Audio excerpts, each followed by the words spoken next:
Primeira carta aos Coríntios, capítulo 14.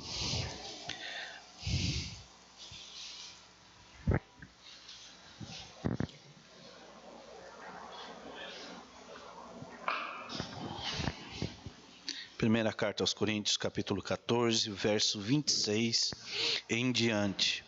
Estou lendo a Nova Atualizada. Sei que já faz um pouco mais de um ano que eu falo isso, quase todo culto, né? Mas tem alguns irmãos e algumas irmãs que de repente estão com alguma outra versão. Eu estou lendo a Nova Atualizada. Nos diz a palavra: o que fazer então, irmãos? Quando vocês se reúnem, um tem salmo, o outro tem ensino, este traz uma revelação, aquele fala em línguas, ainda outro faz interpretação. Que tudo seja feito para edificação. No caso de alguém falar em línguas, que não sejam mais do que 2, ou quanto muito 3, e isso sucessivamente haja alguém que interprete. Mas, não havendo quem interprete, fique calado na igreja, falando consigo mesmo e com Deus. Tratando-se de profetas, falem apenas 2 ou 3, ou outros julguem. Se porém vier uma revelação a alguém, que esteja sentado e cale-se o primeiro, porque todos poderão profetizar um após o outro, para que todos aprendam e sejam consolados. Os espíritos dos profetas estão sujeitos aos próprios profetas, porque Deus não é Deus de confusão, e sim de paz. Como em todas as igrejas dos santos, que as mulheres se conservem caladas na igreja, porque não lhe é permitido falar, mas estejam submissas, como também a lei o determina. Se porém querem aprender alguma coisa, pergunte em casa ao seu marido, porque para a mulher é vergonhoso falar na igreja. Por acaso a palavra de Deus originou no meio de vocês? Ou será que ela veio exclusivamente para vocês? Se alguém se considera profeta ou espiritual, reconheça que esse mandato do Senhor, o que estou escrevendo para vocês. E se alguém ignorar, será ignorado. Portanto, os meus irmãos, procurem com zelo o dom de profetizar e não proíbam os que falam em línguas. Tudo, porém, seja feito com decência e ordem. Amado Deus, bendito Pai, nós queremos te render graças por tudo, ó Deus, principalmente por tua palavra. Que o Senhor fala conosco, que o Senhor nos guie, que o Senhor nos oriente, ó Pai, no nome de Cristo Jesus. Amém. Queridos, eu li esse texto para mostrar um pouco do que Paulo estava lidando com a igreja dos Coríntios. Paulo vai lidar com algumas situações na igreja de Corinto, por exemplo, com grupos ou facções, problemas com a questão da comunhão, da reunião dos irmãos.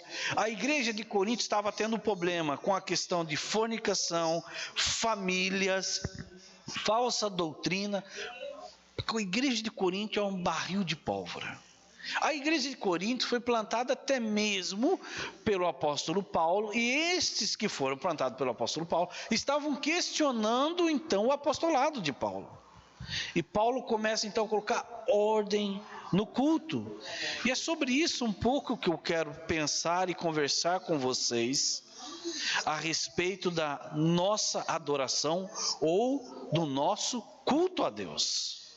Eu usei esse texto como texto de fundo para nós. Por que eu estou tratando a respeito disso? Nós estamos no mês da reforma. Normalmente o mês de outubro nós sempre comentamos ou falamos a respeito dos 5 solas: solo Christus, sola Escritura, somente Cristo, somente Escritura, somente a graça, somente a fé. Foi o que nós falamos semana passada, a questão da justificação. Somente glória, somente seja a Deus. Mas o que levou a surgir então a reforma? Uma das coisas que eu estava verificando, que explodiu a questão da reforma, o culto durava em média de 4 a 6 horas. Você já pensou a respeito disso? Você chegou aqui 7 horas da noite, você vai embora 11 horas da noite. Pelo menos, horário mínimo. Imaginou a extensão? A palavra era verdadeiramente uma espada, longa e chata. Provavelmente. Por que eu estou trazendo isso para nós, para a nossa realidade? Qual que é a relevância dos solas que os reformadores então falaram? Porque a pergunta que foi se levantada é que os reformadores foram verificar o que é que a Bíblia nos manda como culto. Se nós vamos para a igreja para ouvir a palavra, para nós prestarmos culto a Deus, mas o que é o culto? Se o culto é adoração a Deus, ok. Mas de que maneira eu e você, nós adoramos a Deus? Como que nós fazemos isso? E eu quero voltar a nossa atenção a respeito disso. E na igreja de Corinto, como nós lemos nesse pequeno trecho das Escrituras, Paulo está proibindo as mulheres de falar ali. Você vai ver em outro capítulo Paulo falando que as mulheres, tem um momento que as mulheres profetizavam. O problema é que estava havendo muito problemas dentro da igreja. Paulo está organizando.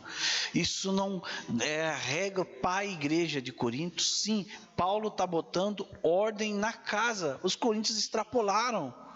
Tanto é que no dia de ceia, quando nós vamos celebrar o sacramento da ceia, geralmente nós lemos 1 Coríntios capítulo 11. E Paulo critica os irmãos da igreja, porque o que eles estão celebrando é qualquer coisa menos a ceia do Senhor. É só para você ter ideia, o barril de pólvora que era a igreja de Corinto. E pensando para os nossos dias, qual é a relevância das solas? E quando digo as solas, os 5 princípios que os reformadores usaram. Queridos, desde que o pecado entrou no mundo, a nossa comunhão com Deus, a nossa conversa com Deus, a nossa intimidade com Deus, ela foi afetada. Quando nós lemos Gênesis, é maravilhoso ver o texto dizer que Deus vinha no final do dia para conversar com Adão e Eva. E para quem gosta de animais, como a minha esposa gosta de animais, eu não sou tão fã assim, você poder brincar com os animais e saber que o leão não vai te morder, né? As mulheres, pelo menos ela gosta, né? Ver aquela juba, como ele é bonito, ela sempre fala isso, como o leão é majestoso, ele é imponente, ele anda, ele impõe respeito, só pela forma de ele andar. A quantidade de animais que foram extintos. Você imaginar e ver a criação de Deus. Mais do que ter intimidade, saber que o urso não vai te atacar, que o lobo não vai te atacar, que o próprio Deus estava ali. Entra o pecado, sim. E aí nós começamos a nossa forma de querer buscar a Deus. E o ápice disso nós vemos Gênesis capítulo 11, a construção da Torre de Babel. O ser humano então começa a dizer assim, vamos edificar uma torre e vamos fazer o nosso reinado aqui. Aí Deus veio e fala, não, tem que espalhar esse povo. Porque é idolatria do ego. Por que eu estou falando a respeito disso? Que o tempo vai passando e nós começamos a criar nossa maneira de adorar a Deus. Hoje nós vivemos um princípio que é, não julgue a atitude do coração. Se a pessoa fez de coração, foi sincero, foi válido. Forma e intenção, elas têm que andarem juntas.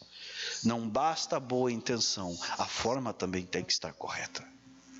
Por isso que os reformadores, eles levantam e colocam os 5 solas. Por quê?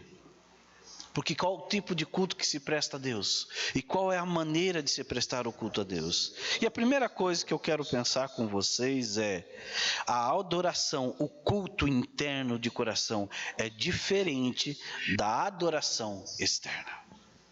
Eu vou trabalhar um pouco com isso. Uma coisa ela é distinta da outra. O culto interno tem a ver com a intenção do nosso coração diante de Deus, da nossa postura diante do Senhor. Quando nós vemos para o culto, e isso é subjetivo, a maneira como nós adoramos a Deus. Ou você faz orações em público, da mesma maneira que você ora a Deus, em particular. O que é que motiva você em adorar o Senhor? É aí que uma coisa difere da outra. O culto externo, o público, ele deve ser a manifestação do que acontece aqui dentro. Eu me lembro uma vez, um líder de louvor na igreja, falando a respeito disso. Ele era um pouco mais animado, mais alegre. E às vezes ele vinha lá, os irmãozinhos, e tinha irmão que erguia a mão. Vem o Senhor minha vida oferecer. Aí ele colocava a mão no peito, esticava o braço. E tinha outro que às vezes ficava lá, só fechava o olho. Aí aquele colocava a mão no peito, às vezes sentava, às vezes se curvava, conforme a letra da música ia caminhando. Isso é expressão externa. Mas o que é que está acontecendo internamente? A postura interna. E aí a segunda coisa que está ligada com isso. A adoração interna, ela é a essência daquilo que é verdadeiro, daquilo que é externo. A adoração interna é absolutamente essencial. Por isso que a questão da intenção do coração, ela tem de estar ligado com a forma também da adoração. Não basta a boa intenção, mas foi de coração, foi, mas foi errado. Mas foi sincero, foi, mas foi sinceramente errado. Não funciona dessa forma. Sabe por que não funciona dessa forma? Nós começamos o nosso culto lendo João 4:24. Deus é Espírito e aqueles que o adoram devem adorar em Espírito e em verdade. Sim, e essa deve ser a primeira postura que nós devemos tomar. O culto público, ele deve ser a manifestação daquilo que já acontece em particular. O culto público deve ser a expressão daquilo que já é a minha intimidade com o Senhor. Interessante pensar a respeito disso. Cada vez que você adora a Deus, Deus está olhando para o nosso coração.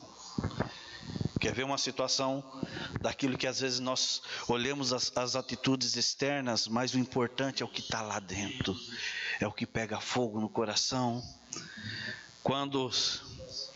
Quando então Samuel vai para ungir Davi, ele chega na casa e pergunta: cadê os seus filhos? E ele vai escondido do rei, porque Saul não queria saber de outro rei. E aí ele pergunta: cadê seus filhos? E o pai chama desde o maior até... Ele fala: mas Deus não falou ainda que é esse. A resposta de Deus para Samuel, porque ele se impressiona com o irmão de Davi, a resposta de Deus para o profeta Samuel: não olhe para a sua aparência nem para a sua estatura, porque eu o rejeitei, pois o Senhor não vê como o homem vê, o homem olha para o exterior, mas o Senhor olha para o coração. Nós devemos estar sim interessados em adorar a Deus, mas isso primeiro tem que ser uma postura do nosso coração. Nós vivemos na cultura do espetáculo. Nós vivemos na cultura em que a gente pega o telefone, bate fotos. Nós vivemos na cultura onde nós vamos ter um momento devocional, e é muito engraçado ver isso às vezes em algumas redes sociais. Aquele livro ali, a pessoa vai lá, arruma os livros em cima da mesa, tá? Caderno de anotação, que legal. Que legal. Mas será que o que está sendo externizado, o que está sendo exposto é de fato o que acontece no particular? Perceba como a nossa cultura, ela é visual. Se você tem menos de 25 anos, você não ouve mais com os ouvidos.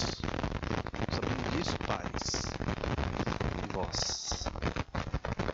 Hoje não se ouve mais com os ouvidos, se ouvem com os olhos. Por isso que nós nos impressionamos com aquele que tem a melhor performance no público, principalmente no culto. Isso é complicado para nós, por quê? Quem é melhor? Qual é o culto que melhor impressiona? Qual que é o culto que olhando me é mais agradável? Isso é um perigo para a espiritualidade. A questão é, e o coração? Tente imaginar que você vai chegar em casa hoje, chegou em casa, 15 minutos depois, bate um oficial na porta da tua casa, a maior autoridade militar da cidade, juntamente acompanhado com 2 oficiais, dizendo que a Vossa Excelência, o presidente, gostaria de ter uma reunião amanhã às 10h30 da manhã com você, com Vossa Senhoria. E ele deixa o comunicado. Me diz uma coisa, você ficará e ficar jogado no sofá, amanhã, na hora que acordar, eu tomo banho, fica tranquilo lá.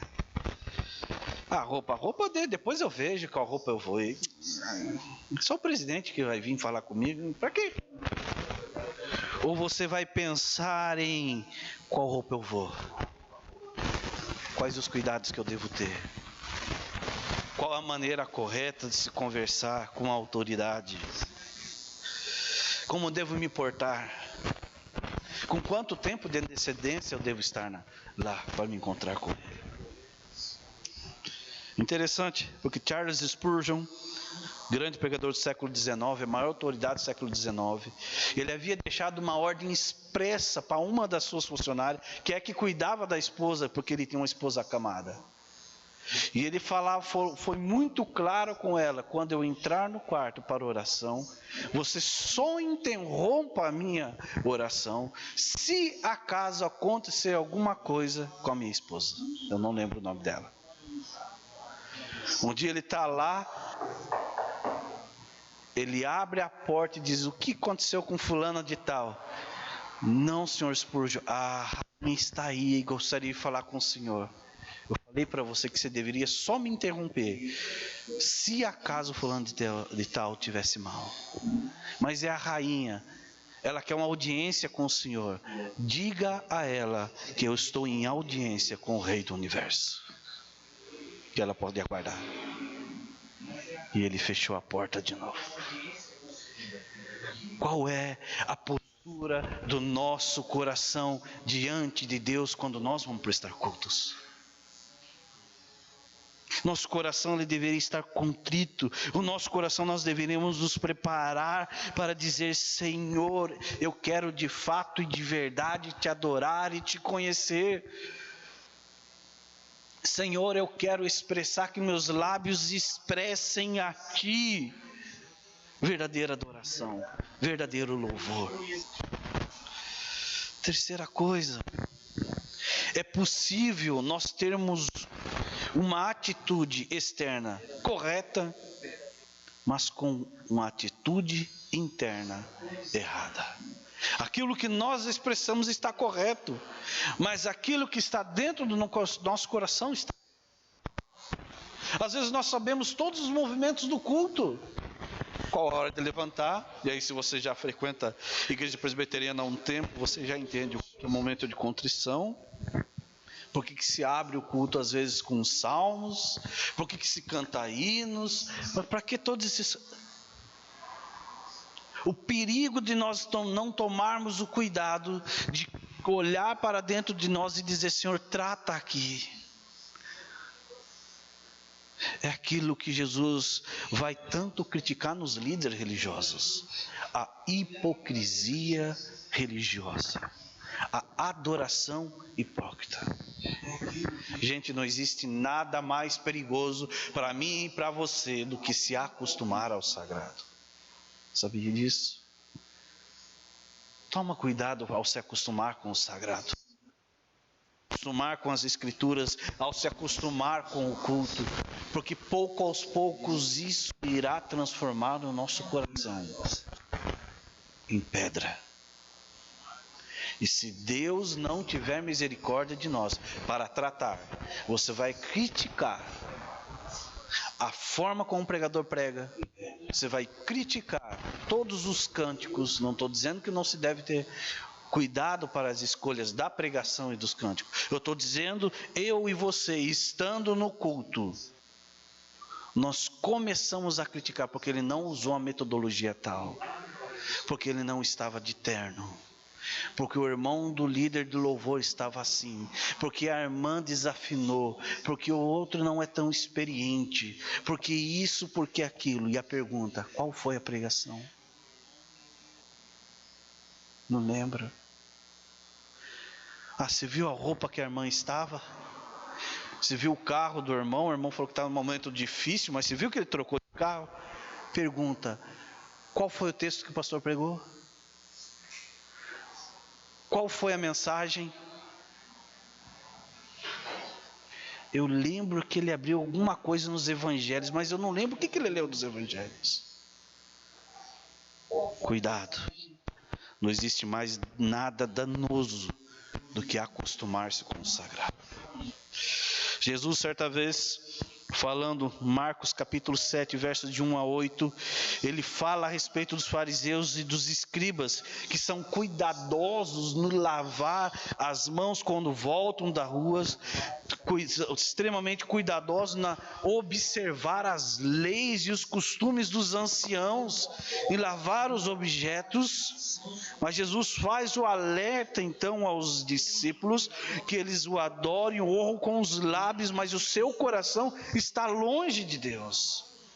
E Jesus está repetindo um versículo que está lá em Isaías: esse povo me honra com os lábios, mas o seu coração está longe de mim. Nós temos que tomar cuidado com isso. Nós temos que tomar muito cuidado com isso. Eles sabiam cantar, eles sabiam quais cânticos cantarem, eles sabiam quais orações fazerem, eles sabiam qual era o que a liturgia pedia, mas o coração estava longe do Senhor. Todos nós devemos admitir que, de certa forma, em algum momento ou outro, tanto eu quanto você, nós estivemos já aqui, mas o nosso coração não estava aqui. O nosso coração não estava aqui. Quantas vezes eu e você, no nosso culto, na nossa expressão de louvor a Deus, às vezes começamos a ler a Bíblia e o nosso pensamento se perdeu. Aonde é que eu estava mesmo? Aí eu comecei a lembrar o que eu tenho que fazer da minha agenda do dia. Eu começo a lembrar, começo a devagar, e eu começo a lembrar aquele problema que eu não resolvi ontem, ficou para hoje. Começa a vir à memória um monte de coisa. Remédio para isso, meu irmão e minha irmã: pedir a graça e a misericórdia do Senhor e dizer: Senhor, eu quero ser mais sério na vida contigo.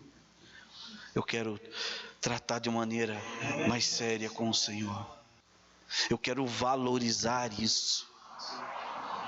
Quarta coisa: o culto interno só é possível se o pecador for salvo pelo Deus. O culto interno só é possível, o culto interno de coração só é possível se o pecador for salvo por Deus. Essa comunhão só pode existir entre filho e filha e o Pai. Por isso que quase todas as vezes nós temos que falar da cruz, por isso que quase todas as pregações nós temos que falar das boas e das más novas, por isso que quase todas as pregações nós temos que falar a respeito: meu irmão, minha irmã, se você ainda não entregou a vida a Cristo Jesus, esse é o dia, essa é a hora e esse é o momento. Caso contrário, nós vamos estar simplesmente em um ato religioso, com um culto público, mas eu não vou estar adorando a Deus. Devemos tomar cuidado com isso. Por isso que todas as oportunidades que nós temos é anunciar o Evangelho. Essa semana eu ouvi uma frase do pastor Hernandes que me impactou, que ele fez uma breve meditação onde que ele falou assim: o foco de Deus para a sua vida e para a minha vida não é te fazer feliz, é te fazer santo. E para nós sermos santos, nós temos que ter tido um vínculo com Cristo Jesus. Temos que ter entregado a nossa vida para um Deus que é santo, que se entregou por nós e diz: venham a mim todos que estáis cansados e sobrecarregados. Nós precisamos anunciar isso, nós precisamos falar a respeito disso. Mais do que falar e anunciar, nós temos que viver isso. Aí é possível, através da ação do Espírito Santo, em nós, em nosso coração, entrar na presença do Senhor e desfrutar da presença do Senhor. Assim como Adão e Eva faziam. Mais do que isso, não ter medo da presença de Deus. Porque Deus não quer nos punir, Ele quer comunhão. Paulo dizendo aos Efésios 2,18, porque por meio dele, Cristo Jesus, ambos temos acesso pelo Espírito, temos acesso ao Pai pelo Espírito. Jesus abriu o caminho. Todos os nossos costumes, as nossas tradições, os nossos hábitos, não que as tradições sejam ruins, mas tudo isso são manifestações humanas que não nos levam para a presença de Deus. É legal, é interessante, nós vemos igrejas inteiras adornadas, prédios ótimos, maravilhosos, liturgias longas, espetaculares, que legal. Ok, mas nada disso me leva para a presença de Deus. 40 dias de propósitos, jejuns intermináveis, ofertas de sacrifício, um monte de coisa. Nada disso leva para a presença de Deus. Somente Cristo Jesus. E eu quero terminar falando do porquê que nós fazemos o que fazemos. Por que no culto público nós cantamos, oramos, lemos as Escrituras? O que é que nós ofertamos? Nós confessamos a nossa fé em Cristo Jesus, ouvimos o sermão, participamos dos sacramentos. O que é tudo isso? Eu sei que esse sermão ficou meio metodista, né? 5 pontos. Até 4 é batista, depois é metodista. Mas eu quero terminar dizendo de algo para nós entendermos o porquê que as igrejas reformadas, e entender porque os reformadores brigaram tanto pelos 5 solas. Tem uma coisa que as igrejas reformadas vão falar que é o princípio regulador do culto. E por isso o 5º ponto, a adoração, o culto deve ser de maneira bíblica. O que quer dizer isso? O princípio regulador do culto é ele que deixa claro a maneira como Deus deve ser adorado de acordo com as instruções. Deus declarou nas Escrituras, com preceitos e orientações a respeito de como ele deve ser cultuado. E o perigo de nós inventarmos coisas nesse culto. Então, existem algumas coisas que são essenciais. Eu vou ler, você não precisa abrir, só acompanhe a leitura. Deuteronômio 12, do verso 29 ao 32.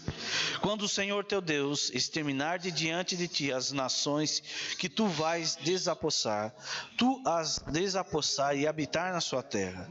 Cuida para que não sejas enredado para segui-las depois de terem sido destruídas por diante de ti, e não indagues sobre os seus deuses, dizendo: como essas nações serviram aos seus deuses, para que também faça o mesmo.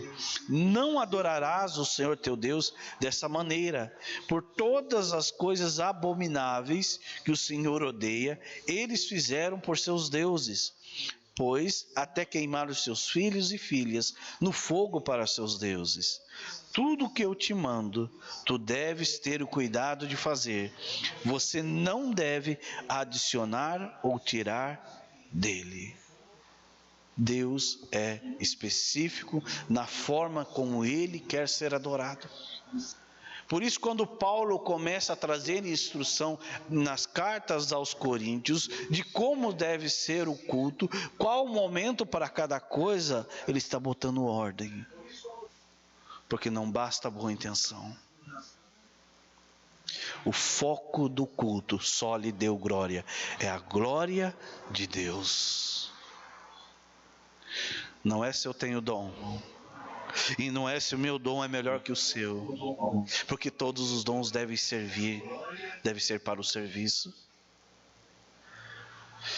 Por isso, sola Cristo é entender que a salvação está somente em Cristo, e por isso o culto deve, toda a pregação deve apontar para Cristo. E aqui entra um princípio que nós não abordamos semana passada, que é o sola Escritura. Entender o princípio regulador do culto é entender a importância do sola Escrituras. O que é que Deus nos pede que seja como culto? Se nós entendemos algumas coisas até aqui da nossa postura, tanto interna quanto externa, mas quanto igreja, ministério público, ordem e louvor pública, o que Deus nos pede? O princípio regulador do culto, isso é um manual, tá, gente? As igrejas reformadas adotam. Significa que todo culto deve ter essas mesmas coisas? Não precisa ser todo culto. Mas que devem estar no culto. Nos diz o seguinte: leitura das Escrituras, cântico de salmos e hinos, ou cânticos espirituais, né? Oferta de oração, pregação da palavra, apresentação de ofertas e dízimo, confessar a fé, observar os sacramentos. Salvo as ocasiões especiais, nós podemos ter eventos. Pastor, pode ter uma apresentação no culto? Pode. Mas se não tiver, não teve culto. Não, teve culto. O princípio regulador nos diz isso. É isso que faz a diferença. Esses são a essência de como o culto deve ser oferecido a Deus.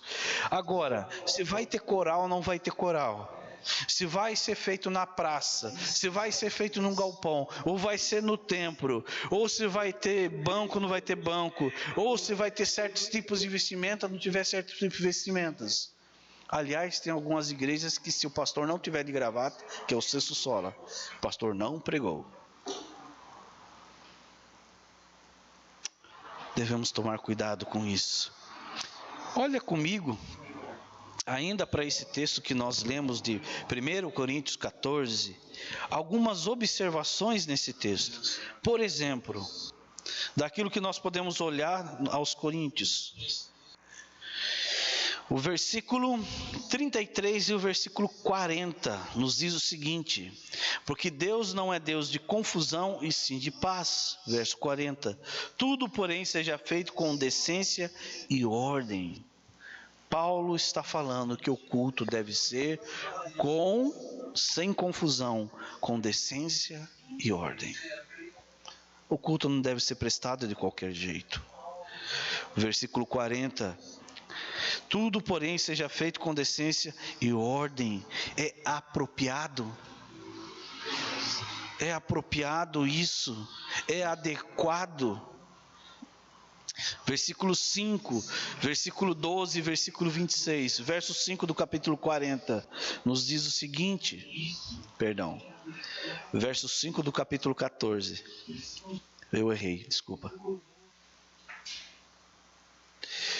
Eu quero que vocês todos falem em línguas, muito mais do que profetizem, pois quem profetiza é superior ao que fala em línguas, a não ser que interprete, para que a igreja seja edificada. Paulo fala sobre edificação, verso 12. Assim também vocês, visto que desejam dons espirituais, procurem progredir para a edificação da igreja. Verso 26. Que fazer então, irmãos? Quando vocês se reúnem, um tem salmo, o outro tem ensino, este traz uma revelação, aquele que fala em línguas, ainda outro faz interpretação. Tudo feito para edificação. E o verso 1 do capítulo 14.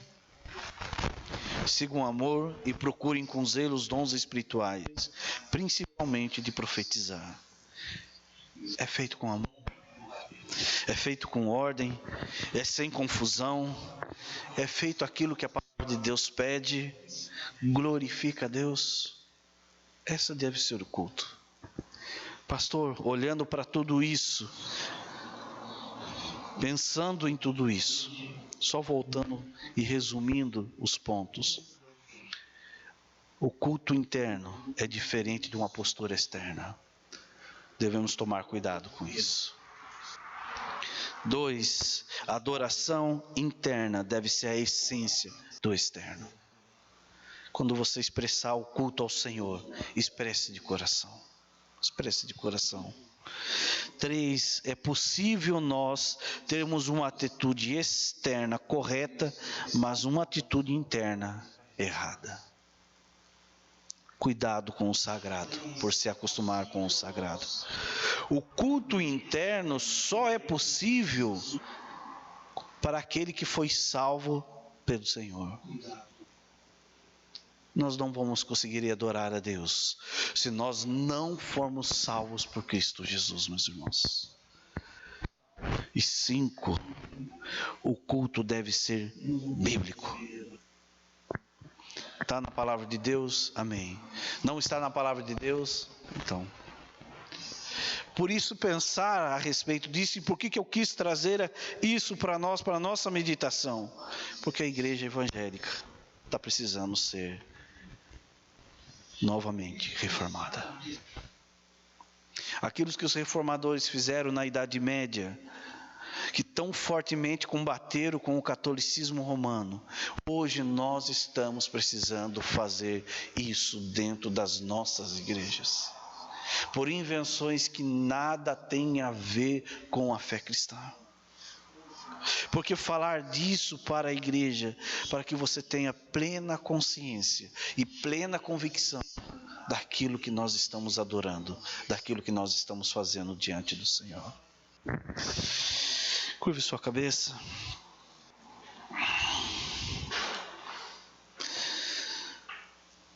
Senhor nosso Deus e nosso Pai, nós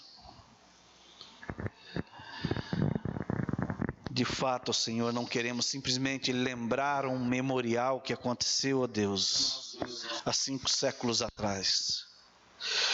Não queremos falar apenas, ó Deus, do que os reformadores fizeram, ó Pai, dos desvios, ó Pai, ocorrido na Idade Média.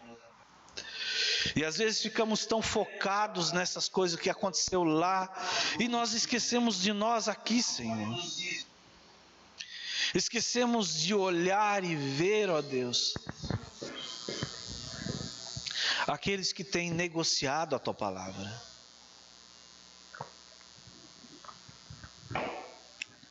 Às vezes nós esquecemos que nós participamos do culto, mas nós não temos um coração ensinável. Muitas das vezes, ó Pai, queremos ouvir a Tua palavra, mas o nosso coração está fechado. Nos ajuda a ter um espírito manso, sim, Senhor, de ouvir a Tua palavra, de viver a Tua palavra, Senhor. Mas não achar, ó Deus, que simplesmente atitudes sinceras, mas erradas, continuem a se propagar, ó Deus. Nos dá sabedoria da Tua parte, Senhor, para nós podermos, ó Deus, instruir aqueles, ó Pai, que porventura, Senhor, estão fazendo algo com boa intenção, mas de maneira errada. Nos dá um espírito humilde para ir até a palavra, levar essas pessoas até a Tua santa palavra, Senhor, e dizer: isso não condiz com a verdade. A palavra do Senhor nos ensina isso. Ó Pai, nos ensina, Senhor, sim, a dizer a verdade, mas dizer a verdade em amor. Ó Pai, não permita, ó Deus, que nós venhamos a nos acostumar com o sagrado, ó Deus, sendo irreverente a Tua palavra, sendo irreverente a Tua presença, sendo, Senhor, irreverente, Senhor, não somente na postura de culto, mas no nosso dia a dia, Pai, no particular contigo, Senhor. Por isso nós queremos Te pedir, ó Deus, aviva-nos, ó Pai, derrama do Teu Santo Espírito nesse lugar, Senhor, para que nós saiamos, ó Deus, da Tua presença, inflamados, incendiados, ó Deus, pela presença do Espírito Santo. Que ao dobrarmos os nossos joelhos, a nossa voz, ó Deus, expressem, ó Pai, clamor de um coração, ó Deus, que chora por aqueles que da nossa família, Senhor, estão perdidos, por aqueles, ó Deus, dos nossos amigos que caminham nas trevas, que nós possamos chorar diante de Ti, Senhor, por eles, ó Pai. Guarda-nos, ó Deus, sustenta as nossas vidas, ó Pai, no nome de Cristo Jesus. Amém. Os irmãos que estão nos acompanhando, lembrando, dia 31 desse mês, vai ser no domingo, período da escola dominical, nós estaremos indo para Pelotas. Nós estamos locando uma van. O custo da van não terá custo para quem estará indo, participando, porém os lugares são limitados. Então a igreja estará oferecendo a van. Qual o custo que se terá? O custo do almoço. A igreja de Pelotas irá fazer um almoço após a escola dominical e terá o custo de R$15. E aí, quem tem o interesse, eu preciso que vocês passem o nome para podermos, então, reservar todos os lugares da van. Algumas pessoas já passaram o nome e eu quero convidar a igreja a estarem passando o nome também. Entre em contato, avisa e verifica. Dia 31, a questão do horário que nós vamos sair daqui, nós estaremos vendo. Nós sairemos daqui da igreja. E a escola dominical nós participaremos com eles, porque 31 não é o dia das bruxas. Dia 31 é o dia da reforma protestante. E nós teremos uma fala específica a respeito disso. E após isso nós teremos um momento de comunhão com os irmãos da igreja de Pelotas. Queridos, que Deus abençoe a vida de cada um de vocês, no nome de Jesus.